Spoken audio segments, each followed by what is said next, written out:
That's correct. I call to order the meeting of the Minnehaha Creek Watershed District Board of Managers, September 9th, 2000. This is electronic in keeping with the provision of the open law, which is section 13D.021, due to the COVID and current health conditions in the declaration that is not prudent for us to meet in person. And of course, all applicable portions of the open meeting law do apply to us. All votes will be taken by roll call. And attendance. So let us start first with attendance. Manager Olson.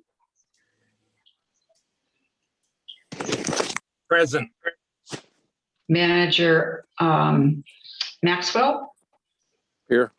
Manager Miller. Here. Manager Hejmati. Here. Manager Sando. I saw him. Manager Sando. He's here. He's muted. Oh, you're muted, Steve. Got it. Here. Thank you. Mr. Whisper, are there any members of the public who are here this evening to speak to the board? I don't believe so. It doesn't look like that from the attendance list. Okay, then we'll go to approval of the agenda. Move approval. Thank you, Manager Miller. Is there a second? Hejmati second. Thank you, Manager Hejmati.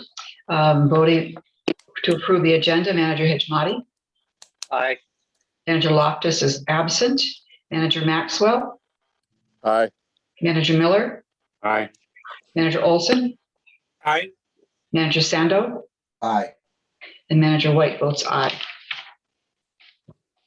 Under information items, I'll turn to Mr. Whisker to introduce a new staff person. Yes, thank you, President White and managers. I am very excited this evening to introduce Helen Schnoes, who is joining us from the Minnesota Department of Agriculture as our latest outreach manager in our quest to Hey, James. Yes, Chris. Yeah, your volume was down quite a bit there. Just wasn't sure if other people were hearing it. I couldn't hear it. I couldn't hear it. We couldn't hear you say Helen's name. Could you hear me now? Yes. Perfect. Very good. Thanks for your patience. So I'll start at the top. I am still really excited to introduce Helen Schnoes this evening, who is joining us from her latest tenure at the Minnesota Department of Agriculture as our latest outreach manager in our quest to implement our new vision for our outreach program. And I will immediately kick to her to give you a little bit of her background, why she sought Minnehaha Creek Watershed District out as an employment opportunity. And it would be great to do introductions with board members today, but I think probably what we'll do is we'll carve out time for Helen to get to know each of the board members one-on-one as part of her onboarding. Helen, welcome. Thanks, James. Can everyone hear me? Perfect. Yes. Oh, good. It's nice to not fumble the tech on my first virtual meeting with you all. As James said, I'm Helen Schnoes. I'm really excited to be here in the role of outreach manager. In terms of what led me to this place, both professionally and personally, it really starts with a personal connection to Minnehaha Creek. I grew up blocks away from the creek in Minneapolis, and even this year in March for my birthday chose the falls to gather with my family and celebrate. So it is something near and dear to me. 2019, when I moved back to Minnesota to be closer to family, I knew I wanted to build my connections to the world of water and actually entered the Master Water Steward program at that time. And that's how I kind of was learning initially about the work of the district. But beyond that, those personal connections, this opportunity really is a wonderful next step in my career and aligned with my professional goals. Out of college, I flew to Sitka, Alaska, and did 2 summers of work with a conservation nonprofit there in an advocacy, education, and outreach space. And as James said, have worked actually the last 6 years in different governmental roles in public service.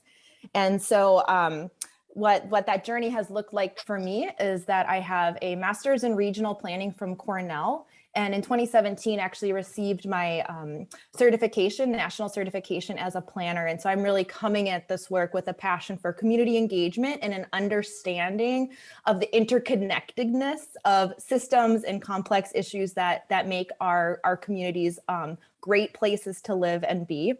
For over 4 years, I was in the Lawrence Douglas County, Kansas Sustainability Office, leading a lot of our local food systems work. That included staffing our publicly appointed Citizen Advisory Board, as well as a 2-year process to create and then begin implementing a countywide food systems plan, which had never been done before.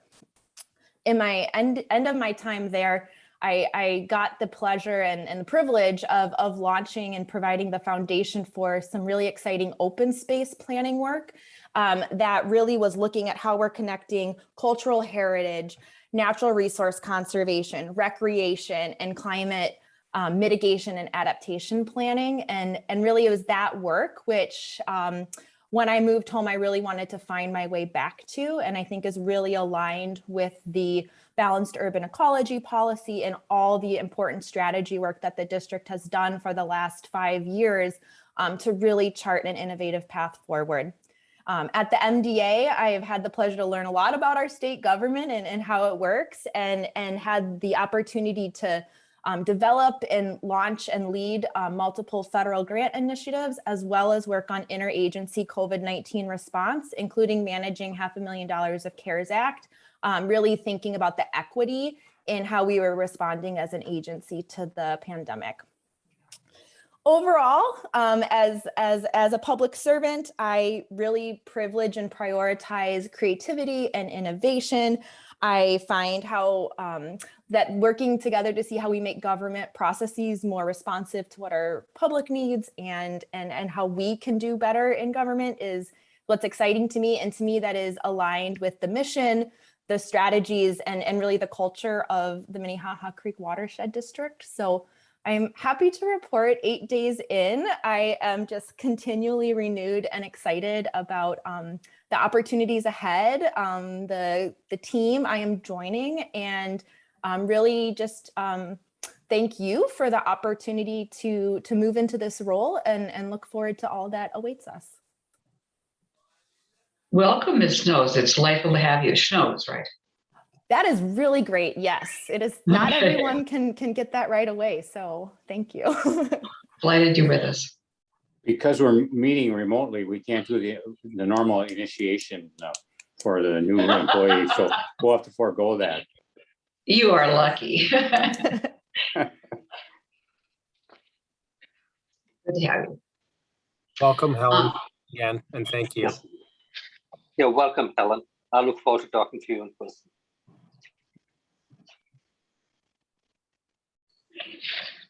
On the consent agenda, we have approval of the minutes of the August 26, 21 board meeting, and approval of a resolution 21056, which is a budget amendment. Is there a motion to approve the consent agenda? Move approval. Approved. So moved.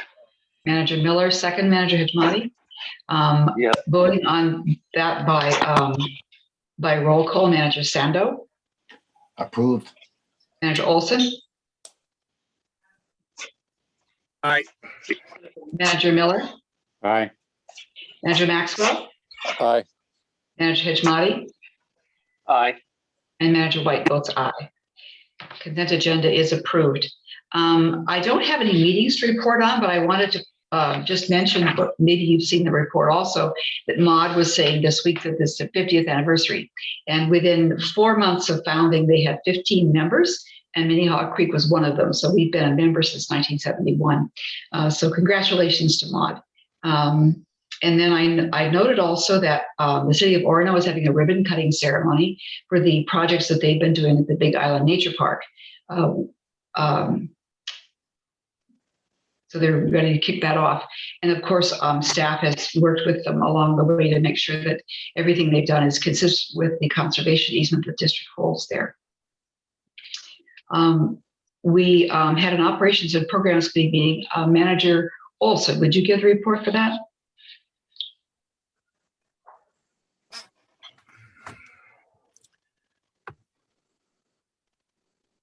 Sherry, I just heard your last comment. Hang on a second here. You're cutting. I'm not getting any audio right now. Hold on a second. Let's see if I can get it up on here.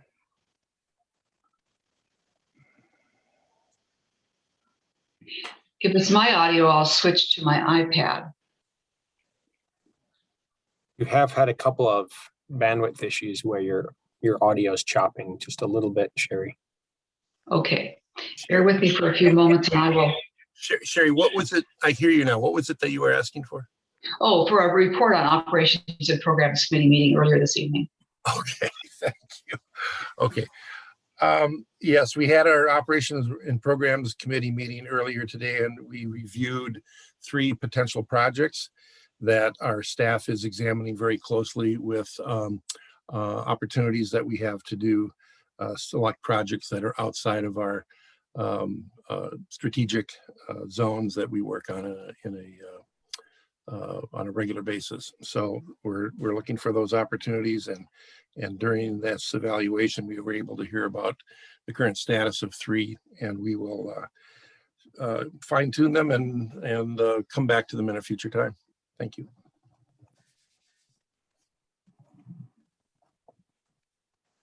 Thank you, Bill. I think we're waiting for Sherry to switch devices. She just rejoined the meeting.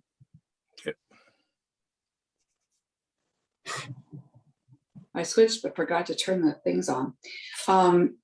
Any other meetings or events to report on? Then note that the upcoming meeting and event schedule is in our agenda.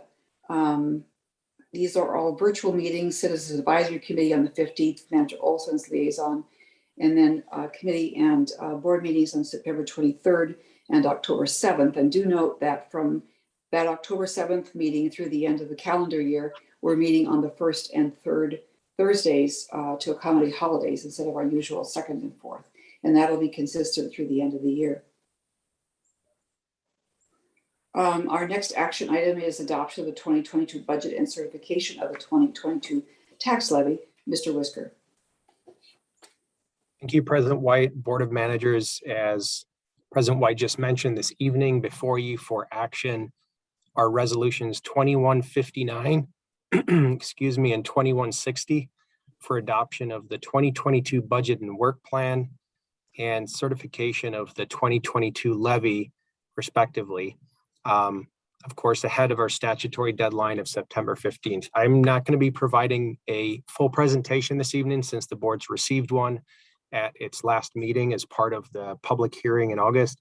But by way of brief background for the resolutions that are before you, as you know, as a board, you initiated the 2022 budget development process in April of this year by first looking at broad projections of the budget and levy.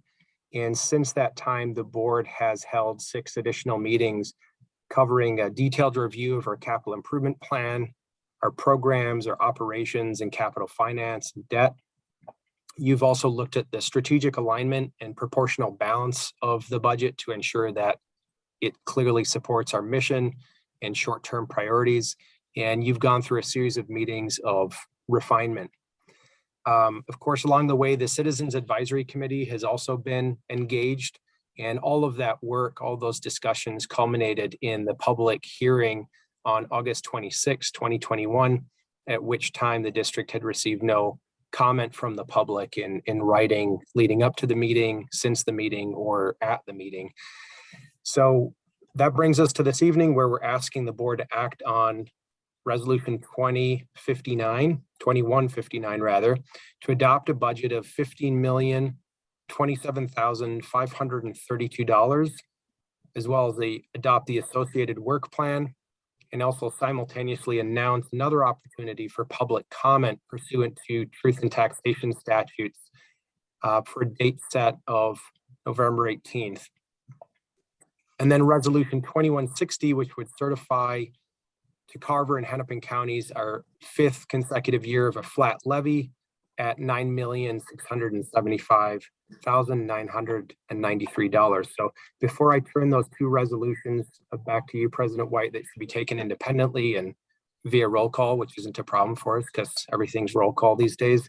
I just want to thank the board for all the help along the way and guidance and robust discussion in creating the budget. And of course, everybody on staff, our program managers and staff that have helped pull things together and answer questions leading up to the action for consideration this evening. Thank you, Mr. Whisker. First, is there a motion to adopt resolution 21059? Move So approval. moved. Manager Miller, is there a second? Olson, second. Manager Olson seconds. Any discussion before we vote? Then voting on adoption of the budget and work plan and notice of the November 18th meeting. Manager Hitchmati,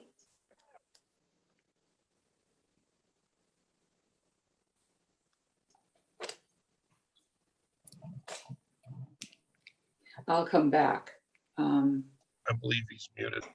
I'm sorry. Okay. I was having trouble getting on. Say that again, please. We're voting on resolution 21059. Aye. Thank you. Manager Olson, Aye. Manager Miller, Aye.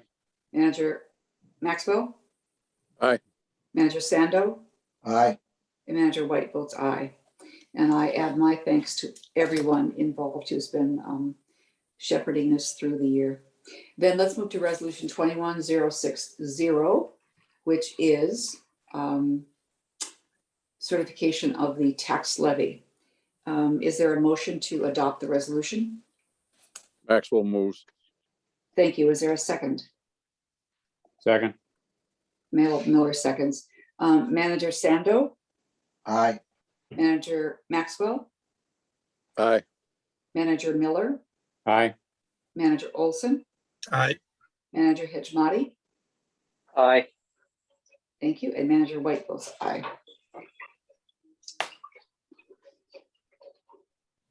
It seems anticlimactic. We worked so hard and then we go through so Yes. quickly. Yes. We have one further item of business this evening, which is a discussion item. Ms. Manlick is here to talk about Lifetime Fitness BMP possibilities. I am, yes. First of all, can everyone hear me okay? We Yes. can. Great, okay. I'm going to share my screen, hopefully. All right. Is everyone seeing my screen? Yep. Yes. Yes. Perfect. Okay, so good evening, President White, Board of Managers. This evening, I'll be reviewing the progress staff has made in identifying a regional treatment option to satisfy the terms and goals of the agreement made between the district and Lifetime Fitness back in 2018. In that time, staff have worked with the district engineer to find a regional treatment project that not only meets the terms of the agreement, but can be feasibly ordered within the agreement's stated timeline using funds provided by Lifetime. Staff has identified a viable project that, if the board agrees, we will advance to additional feasibility and engagement with Lifetime. So just as an overview of what I'll be providing to the board this evening, first is background information on the permitting history of the site and kind of an overview of what led us to the agreement. Then a review of the regional treatment options that we have considered so far, an analysis of the project that we have identified as a viable option, and finally, an ask for the Board of Managers to consider potential next steps. So just to familiarize you with the area, the discussion tonight is in regards to the Lifetime Fitness Center located at 5525 Cedar Lake Road in St. Louis Park, which is just south of Interstate 394 and west of Highway 100 near the West End Shopping Complex. So in 2013, Healthy Way of Life LLC, the parent company of Lifetime Fitness, applied for a stormwater management permit from the district for the construction of a parking structure, which is identified in green on the north side of the site. The land disturbance associated with that project brought the site over the 40% disturbance threshold, which according to the district's stormwater rule requires the applicant to provide volume, rate, and phosphorus control for the entire site's impervious surface. So at that time, there was a staff error and the applicant was only required to provide treatment for the new impervious surface that was proposed at that time rather than the entire site's impervious. So in 2018, another project requiring a stormwater management permit was proposed on the site, shown in orange on the south side of the site. So at this time, district staff noted the error, and we worked with the applicant to address the gap in on-site treatment. So because the site had recently been built out with other projects that had just recently been implemented, the applicant was not able to provide on-site treatment, and they submitted a variance request to the district, which then prompted the board to direct staff to work with Lifetime to look for a solution that would satisfy both parties. So the solution that staff eventually brought to the board was a partnership framework. And under that framework, $490,000 escrow account was established using the applicant's funds to be held by the district and used to fund a future regional treatment stormwater improvement project. So under the terms of the agreement, as you'll see on your screen, the district agreed to use its capacities to identify a project that would provide comparable treatment to what was required on the site. So the district has to take formal action to advance a project within 5 years of the agreement date, and that 5-year deadline is August 23rd of 2023.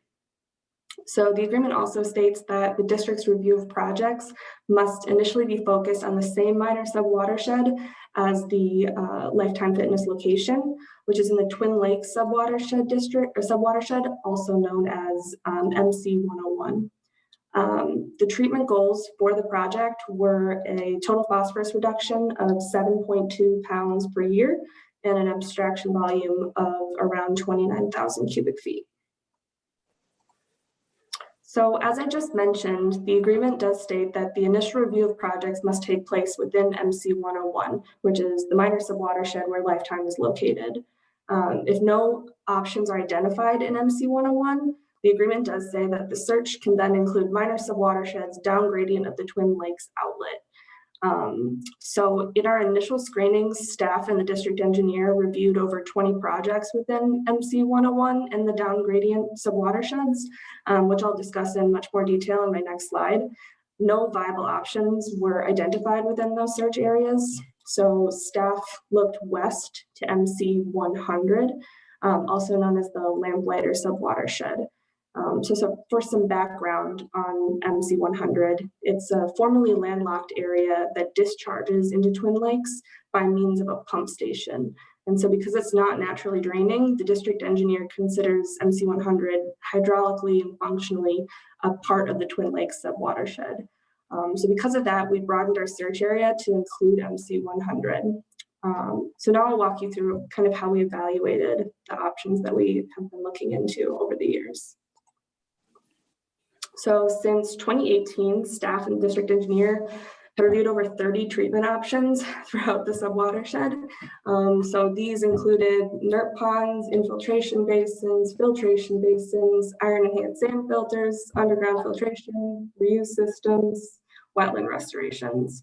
One option that was considered that the board will probably remember was the CTD tower, or the CTD property, which is also known as the radio tower property. We ultimately passed on that just due to the considerable amounts of soil contamination at that site. So other options included, that you can see on the screen, were numerous types of BMPs at Twin Lakes Park, which you can see in the cluster in the lower right side of the screen, as well as multiple projects considered within that wetland complex directly behind the Lifetime site. So when we were reviewing possible sites and BMPs, we considered both public and private parcels for factors that include project viability, cost, estimated treatment, maintenance, soil contamination, tree removal, wetland impacts, ability to infiltrate. So in an effort to focus the scope of review for potential projects, staff asked the district engineer to focus efforts on simple, cost-effective BMPs that could be readily designed and ordered under the timeline of the agreement. So some of the options that were initially removed from consideration didn't meet those criteria, mostly due to poorly infiltrating soils and widespread soil contamination within the search area. So as a result of those site constraints, none of the options that we reviewed were able to meet the abstraction goal of the agreement. So to cut down on coordination costs and potential real estate expenses, district staff prioritize public parcels, mostly city parks and open spaces, over privately owned land in the same area. We coordinated closely with the City of St. Louis Park throughout the review process to identify projects that the city's surface water management goals that were aligned with those goals. And we also wanted to avoid parcels that had existing programming such as ball fields, community gardens, dog parks, things like that, that would had the potential for pushback from the public. So finally, after many discussions with city staff from planning, public works, natural resources, water resources, staff have identified a viable project, and that project is an underground filtration system at Lamplighter Pond. So for those who may not be familiar, Lamplighter Pond is located just south of Interstate 394 to the east of the Westwood Hills Nature Center. So the pond itself is surrounded by a city park that neighbors the St. Louis Park Middle School. So as I previously mentioned, Lamplighter is formerly landlocked basin, and it now drains to Twin Lakes through a lift station, which is located at the southeast corner of the pond, which you can see on your screens indicated in the red circle. So staff and district engineer have identified a manufactured treatment device that could serve as a viable option for regional treatment. So now just to move on and provide a little bit of background on how that system would work. So on the left side of the slide, you'll see the BMP location and footprint. The district engineer estimates that the underground concrete vault would be roughly 200 square feet, and it would connect to the existing adjacent lift station pump, which you can also see directly south of that BMP location there. Within the underground concrete vault would be a series of filter cartridges that are filled with a filtration media, as you can see on the details on the right side of the screen. So essentially how this works is when there's a rain event sufficient to activate the system, the water will be pumped from Lamplighter Pond into the underground vault, and then it passes through those filtration cartridges, and then it's eventually routed back into the pond. And so then eventually, when that pond reaches a certain elevation, the lift station pumps will turn on and that water is pumped east via existing city storm sewer infrastructure. So the BMP is estimated to provide around 20 pounds of total phosphorus reduction per year, which does exceed the amount identified as the goal in the agreement.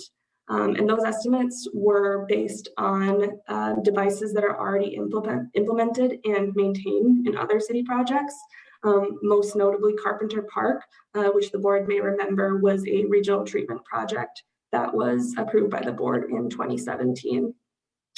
Lamplighter Pond has a much larger drainage area than the majority of the sites that were reviewed, which allowed for more estimated total phosphorus reduction than most of the other BMPs that were considered.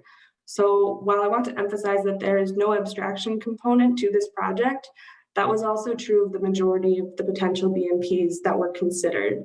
And this is primarily due, again, to the inability to provide infiltration in the search area, just due to those poorly infiltrating soils and, you know, the widespread soil contamination within St. Louis Park. So additionally, the city staff are pretty supportive of this option for a few reasons. First, it's easily accessible for maintenance. There's no existing programming at this location, so it's not going to have a lot of public pushback that they think. And Lamplighter Pond was called out as an area of priority in the city's 2019 water management plan. So Many of our conversations with the city have centered on long-term maintenance of the project. And the intent has been that since the city already maintains similar systems, that they would eventually assume ownership of the BMP after it's been constructed. So now moving on to the costs. So the district engineer estimates that the cost for the project will range between $400,000 and $650,000. So this estimate includes construction, permitting, legal, design, construction oversight, and 30% contingency. The most variable cost in the initial estimate is the fluctuating price of filtration cartridges. So just in the last 6 months, we've referenced bids for similar types of systems in the area, and the cost of the cartridges have increased in just that time. So as a reminder, the district holds $490,000 in escrow funds from the applicant. According to the agreement, the escrow funds can be applied to all of the costs indicated on this screen, as well as up to 20 years of operations and maintenance costs incurred by either the district, the city, or any other project partner. So as estimated, the project cost may allow for some remaining funds to be used for ongoing maintenance if there were remaining funds. So the estimate provided by the district engineer does present the possibility of a funding gap for the project, which may need to be bridged through district or city funds or additional grant funding. So this brings us to next steps. So in order to fine-tune a cost-benefit analysis for the design and implementation of the proposed BMP, district staff recommend proceeding with an in-depth feasibility study of the project. The objective of that analysis being to define the immediate feasibility to meet the district's basic obligation to identify a viable project within the 5-year timeline of the agreement. So through that feasibility analysis, we want to gain a better understanding of the water quality treatment potential at the site, as well as the associated cost to provide that treatment. So as we run through this analysis, we'll get a better understanding of those cost estimates, if there will be a gap in funding, if so, how big of a gap in funding. While we're working through that analysis, we'll explore cost sharing opportunities should the honed-in estimates show that the project will exceed the amount of funding that is currently available. So the estimated cost for the feasibility study is $25,000, which could be paid for through the existing escrow funds. So it's important to note that under the terms of the agreement, the escrow funds can be used to analyze the feasibility of a project, regardless of if that project eventually moves forward to design and implementation. So the Lamplighter Pond BMP is the best option that staff have identified so far, but this does not prohibit us from considering other options within the 5-year timeframe. So at this time, district staff are looking to assess the board's comfort on moving forward with the Lamplighter Pond BMP feasibility. So if the board is in agreement that this is a viable project option, then staff will set a scope for a proposed feasibility study and engage with Lifetime on our intent to move forward with that project. And should Lifetime have no objections, staff will then return to the board for authorization of a full feasibility analysis. So with that, are there any questions? Thank you, Ms. Mandler. Are there questions? I've got one. Go ahead, Matt Miller. First of all, this report is very comprehensive and just and readable. A lot of technical analysis in here, but it's well presented. So I really appreciate that. My question is, what kind of extraction are we going? Is proposed with this project versus the contribution that the negative contribution that Lifetime made with their addition?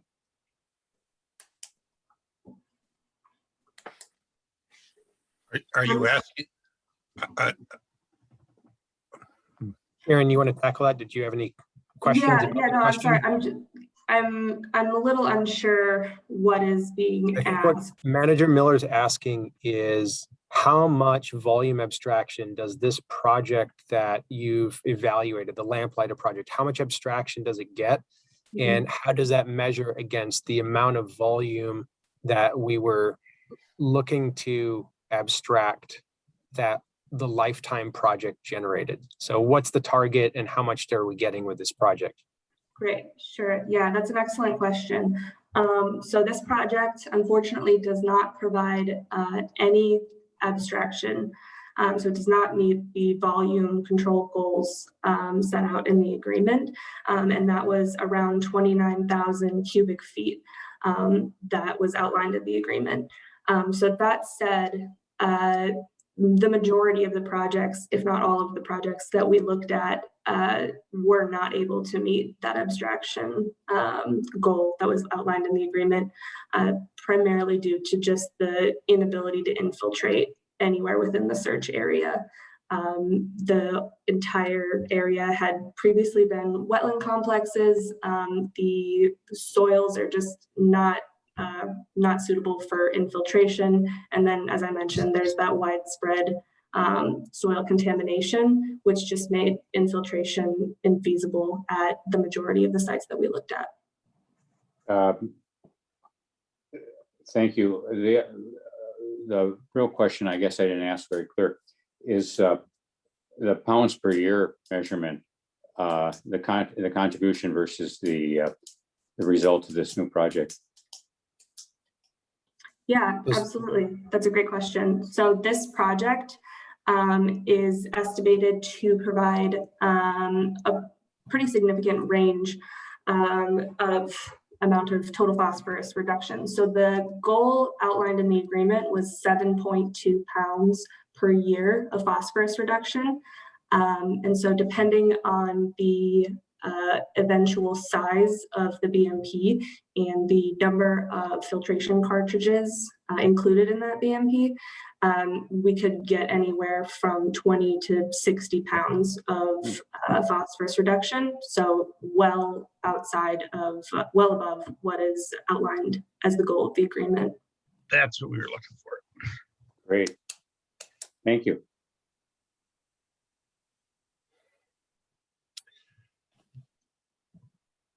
Ms. Manlick, could you stop screen sharing so we get gallery view again, if you would? Absolutely. Just give me 1 second. Although if someone asks you to go back, then I'll be sorry I asked you to close it out. That's okay. We can address that if we get there. Thank you very much. Are there other questions for Ms. Manlick? Manager Olson. Just a comment. This is kind of piling on to what else has been said, and that is, we looked at so many things in this area and there was just dead ends everywhere. And so the not only finding a project, which is admirable, but finding one that can exceed what we were trying to solve before is spectacular. So I'm really glad to see something like this be the end result. It was worth the wait.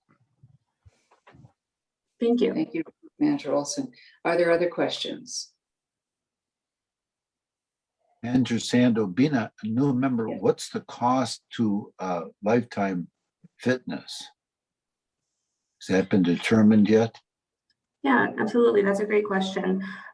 So Lifetime has already contributed their funding for the project. So back in 2018, when this agreement was signed off on by the board, Lifetime put $490,000 into an escrow fund that the district is currently holding. And we have some discretion to use those funds for a project that we identify as being a viable option. Thank you.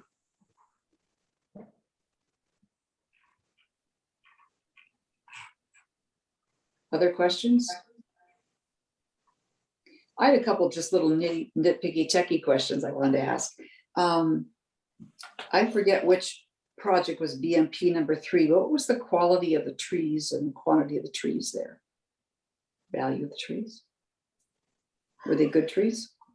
see, BMP number 3. Are you talking about the BMP that was BMPs outlined in the memo? Yes. Okay. Let's see. And I'm sorry, President White, can you clarify which round of, we did a few different rounds of studies. And there were a few different. I didn't write down enough notes, so we'll just bypass that question.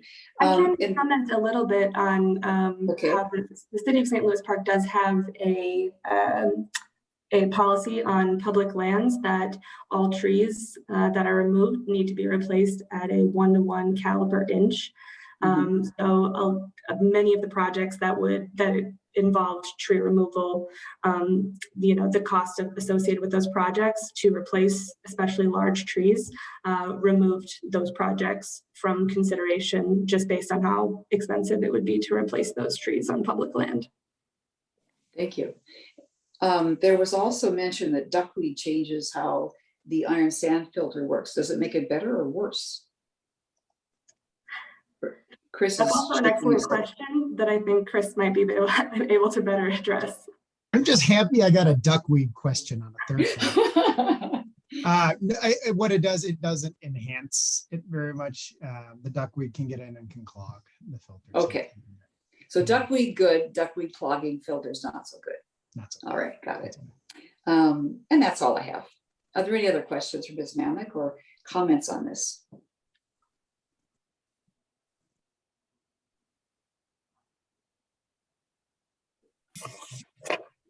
Well, I'll echo Manager Olson. That's really gratifying to find a project that would take advantage of these escrow funds, and I appreciate the analysis and work that's gone into it. This sounds really good to pursue, get more information to me.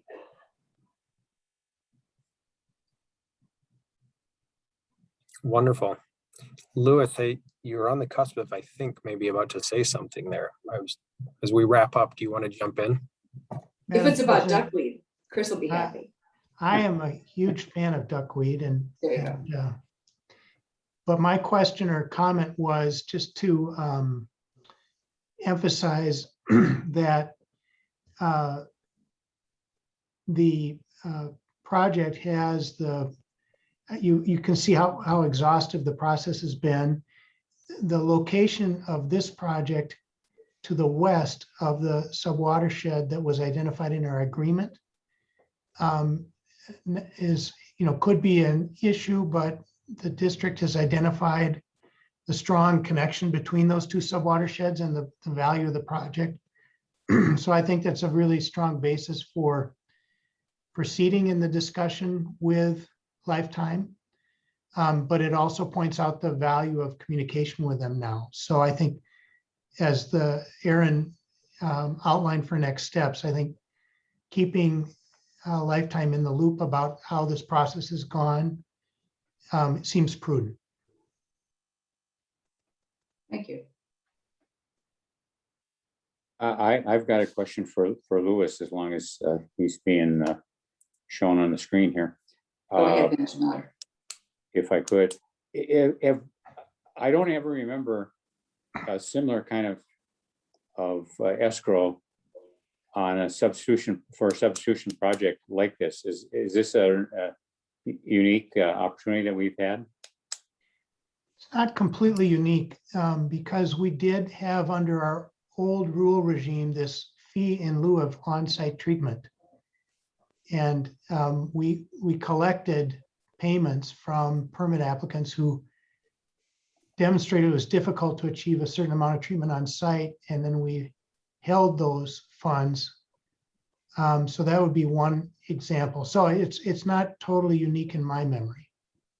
Okay. I think the size of this and kind of the more recent history is what makes it more distinctive. Great, thank you.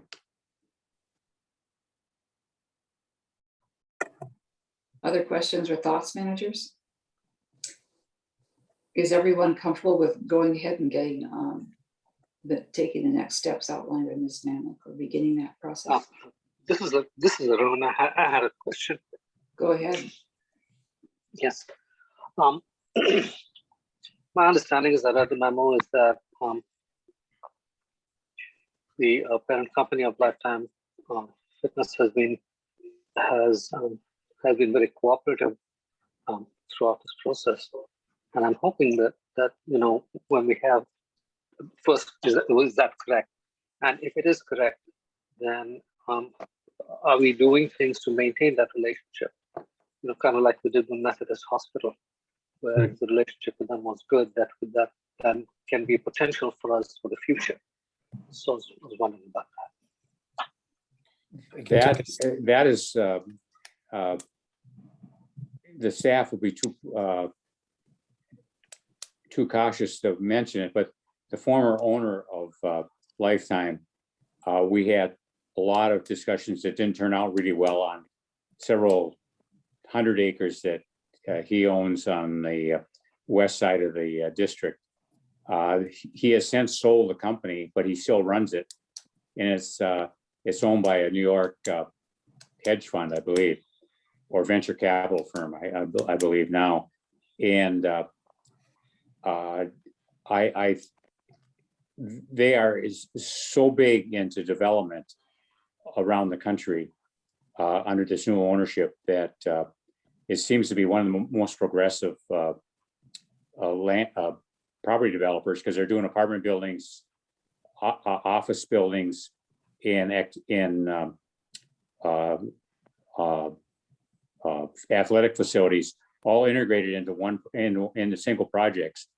And this kind of project really lends itself to the people that would be attracted to their offerings. Younger people that are concerned about the environment and their own lifestyles and all that other kind of thing that Lifetime is offering. And it's really it's really a unique company. And I think they'd be more than pleased with any publicity they could get on this project, because the problem started really way before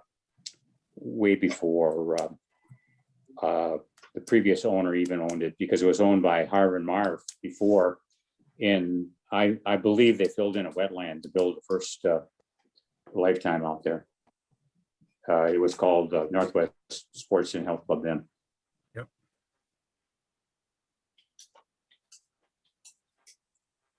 Mr. Whisker? James. I would just add to Manager Miller's comment in response to Manager Hedgemati's question about relationship management. They were fairly collaborative. As Aaron pointed out, there was an issue that was jointly discovered when they came in for a round of project improvements.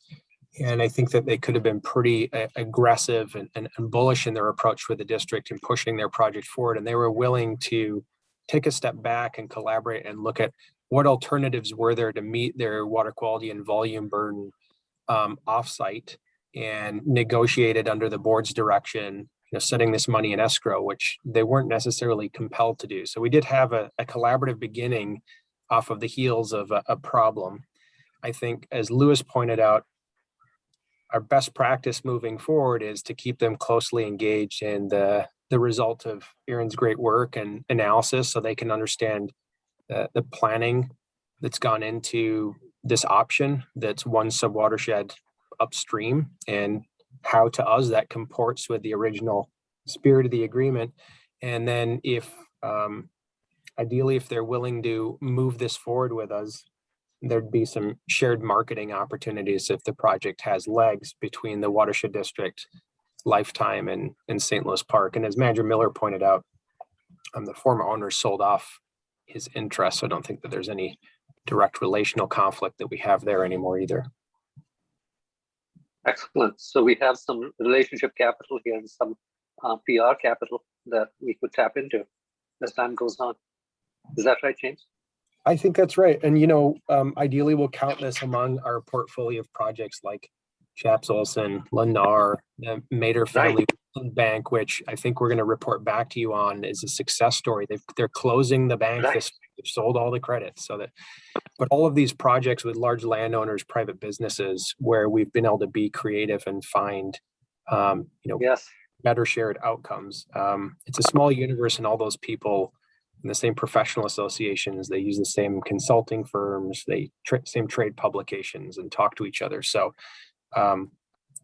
we'll see what kind of mileage we can get out of this. But the next step is talking to them, developing a scope of work, and penciling out the water quality and benefits and costs. Excellent. Thank you. And I would also commend Erin, even if it seems excessive at this point, because everybody in the board's already told her good job. But the project's been passed around through a couple of different permitting staff over a number of different years. There's been a lot of dead ends. There's a lot of information to digest.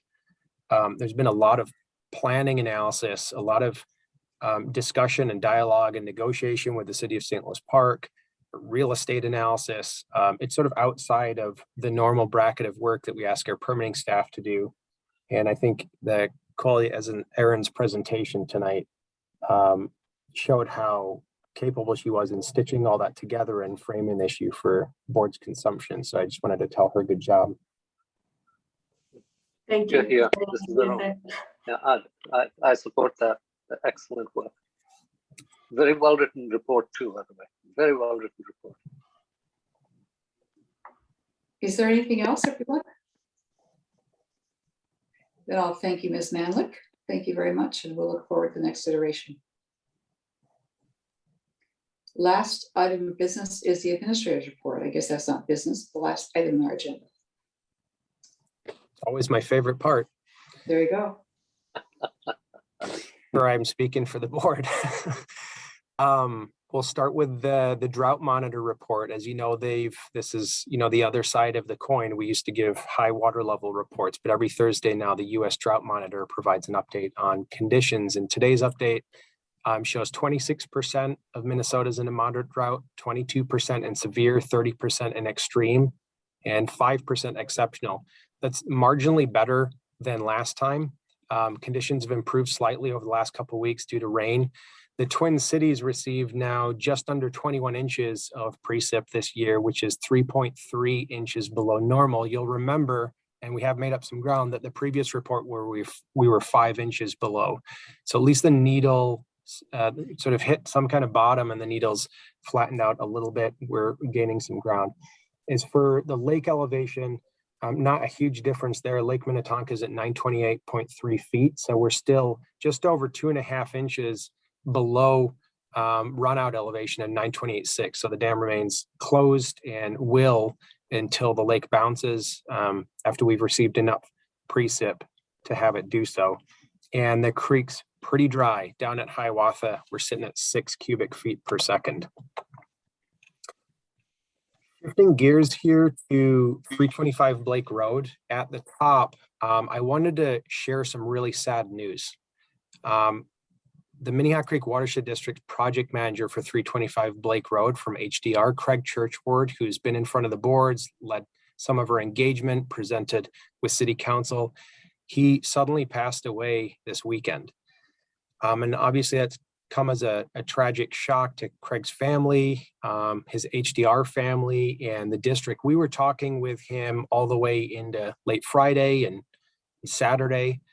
And it's obviously just a big shock. So the Watershed District's going to be sending its condolences officially. We'll do that from staff, but on behalf of the board as well when we hear more information about his arrangements. Craig was just a great guy. He was always in search of a higher order solution.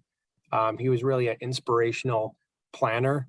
He really challenged people during our design charrette. And I got to know him 10 years ago when we hired him to do transportation work to evaluate the county and Hopkins planning up and down Blake Road, where they're proposing 2 to 3 roundabouts, and it wasn't as pedestrian friendly as it was now. And he was somebody that was a tutor, a mentor, and somebody that inspired me to really dig into planning. And so on a personal level, I'm sad and going to miss him, but obviously it impacts the organization too. We have talked to HDR, and they're already engaging in plans to transition to new leadership. And we're not terribly worried because Craig left us in great shape. He delivered the 30% design documents and design report before he tragically passed. And so Those design documents and his work are being reviewed by staff right now. We're going to be meeting with the design liaisons of our board next week to go through the design and the costs and the design documents. So Gabe and Mike will be briefing our design liaisons. And then those are planned to come before the board on September 23rd. And that's, again, the 30% design that's emanated out of the charrette and our subsequent collaborations with Alatus and the city. In terms of where we stand in those other fronts with Alatus and Hopkins, on Alatus, we're still waiting for their legal review and feedback on our purchase agreement and the development agreement. And so we're continuing to pressure them to turn their attention and get feedback to us on both those agreements so that we can get those executed. The city, on the city front, the last thing that they reviewed and took action on was on August 17th, the city council did take measures to establish the tax increment finance district. So again, some sad news and some logistical update on where we stand with the project. Just a question, Madam President. Yes. Would it be appropriate to pass some kind of a resolution honoring them? You know, I don't know what's appropriate, but it seems to me that his family might like to see, you know, gratitude from one of his clients and what great work he did and how what a great contribution he made to the community.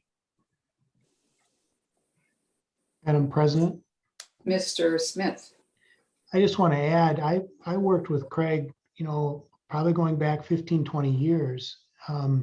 Tomorrow is the kind of grand opening of the 35W 94 project. And I worked very closely with Craig on that. And that was a real kettle of snakes. And he really helped guide a design process to really embrace a lot of community concerns, which is very talented.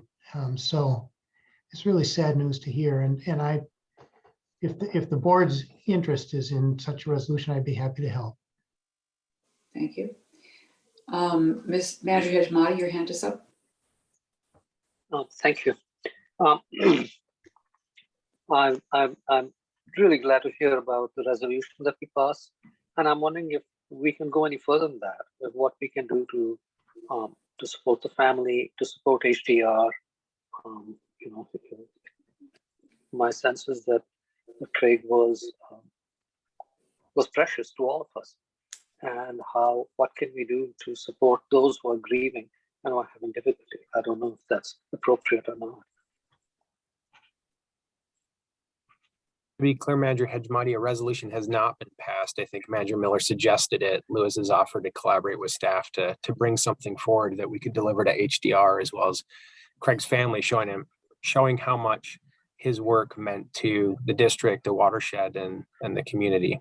And to put a kind of finer point on it, since we're all in the mix here, essentially came out of retirement to work on this project and build it as his swan song.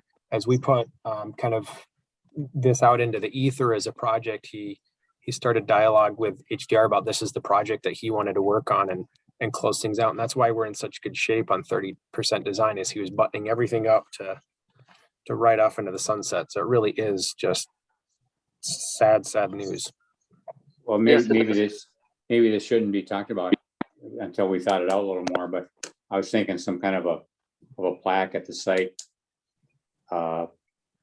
You know, because we're going to have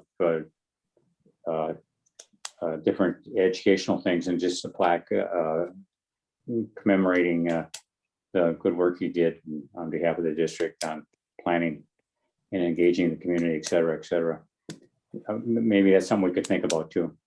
I certainly think we can start with a resolution, and I can work with Lewis on that unless somebody on the board objects. And then I was thinking similar things. We could put some more thought into other ways in which we can honor his planning legacy and how it's going to live on in this project in the watershed. Yes, I would agree with that.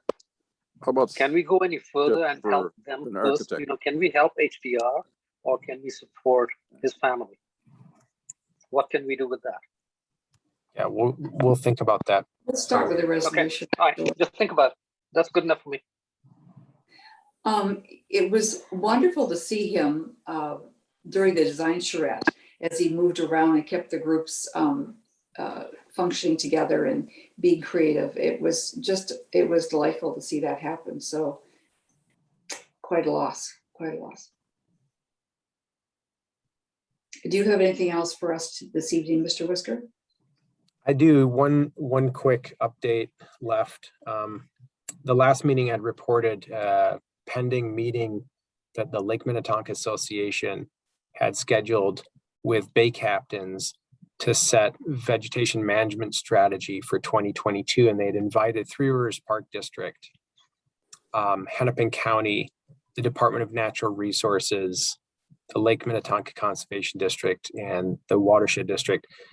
Meeting was largely uneventful, and I'll pass along a written summary along with some other background context and email. I think I owed you that since the last meeting, but I just haven't had time to get that to you. So you can look for an email from me on that front.